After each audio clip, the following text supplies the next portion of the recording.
Il n'y a plus de honte maintenant à cela. L'hypocrisie est un vice à la mode et tous les vices à la mode passent pour vertu. Le personnage d'homme de bien est le meilleur de tous les personnages qu'on puisse jouer aujourd'hui. Et la profession d'hypocrite a de merveilleux avantages. C'est un art de qui l'imposture est toujours respectée. Et quoi qu'on la découvre, on n'ose rien dire contre elle.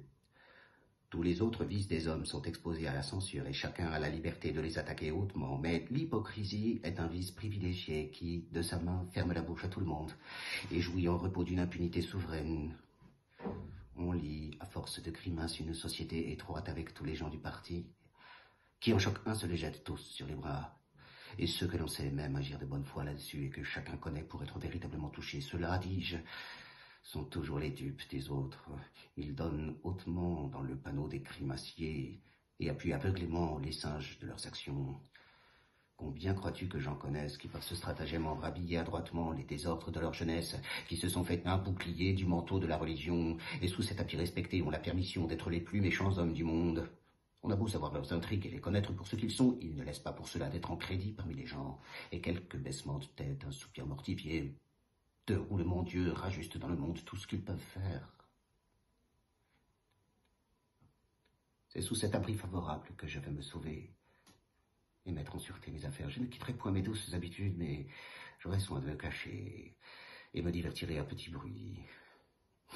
Que si je viens à être découvert, je verrai sans me remuer prendre mes intérêts à toute la cabale, et je serai défendu par elle envers et contre tous. Enfin, c'est là le vrai moyen de faire impunément tout ce que je voudrais. Je m'érigerai en censeur des actions d'autrui, jugerai mal de tout le monde, et n'aurai bonne opinion que de moi. Dès qu'une fois on m'aura choqué tant soit peu, je ne pardonnerai jamais, et garderai tout doucement une haine irréconciliable. Je ferai le vengeur des intérêts du ciel, et sous ce prétexte commode, je pousserai mes ennemis, je les accuserai d'impiété, et saurai déchaîner contre eux des zélés indiscrets qui, sans connaissance de cause, crieront en public contre eux, qui les accableront d'injures, et les damneront hautement de leur autorité privée.